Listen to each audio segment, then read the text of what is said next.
This is about Abraham Lincoln again.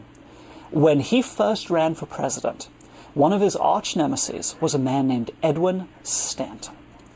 Edwin Stanton hated Abraham Lincoln. And I use the word hate on purpose. It's the one Stanton himself used. I hate, Abraham Lincoln.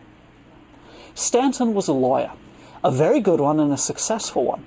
Lincoln, prior to the presidency, was a lawyer as well, and he was moderately successful.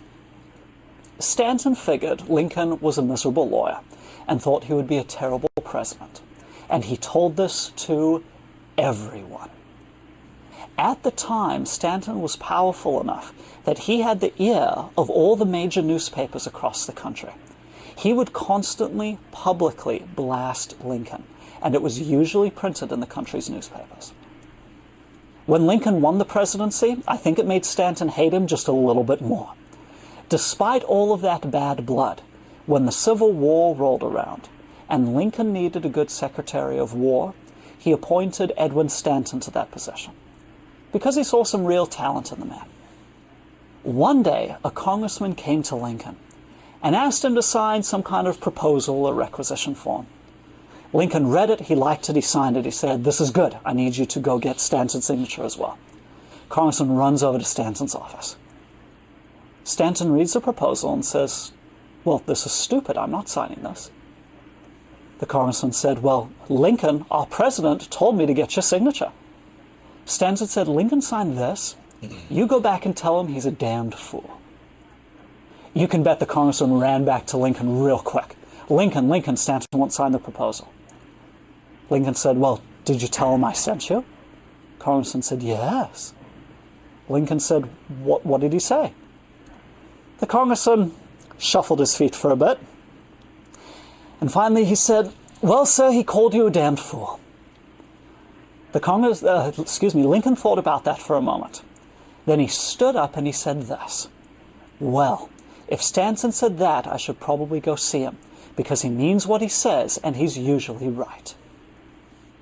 Lincoln went over and had a talk with Stanton. After speaking with Stanton, by the way, Lincoln ripped up the proposal and withdrew his support from it as well.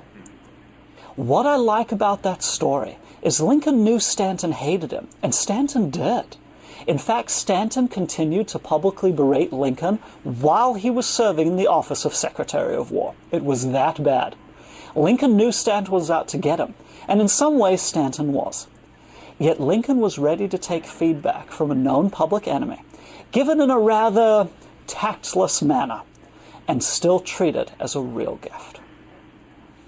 There is a bittersweet ending to that story. Stanton continued to dislike Lincoln until after the assassination. And after Lincoln was murdered, Stanton was the man who said the supposed famous words, "Now he belongs to the ages." And after Lincoln's death, Stanton became one of the greatest Lincoln supporters in U.S. history, even writing a Lincoln biography praising the man. It's a shame it took the assassination to do it, but at least there in the end, Stanton did see the real value of Lincoln. Here's my hope.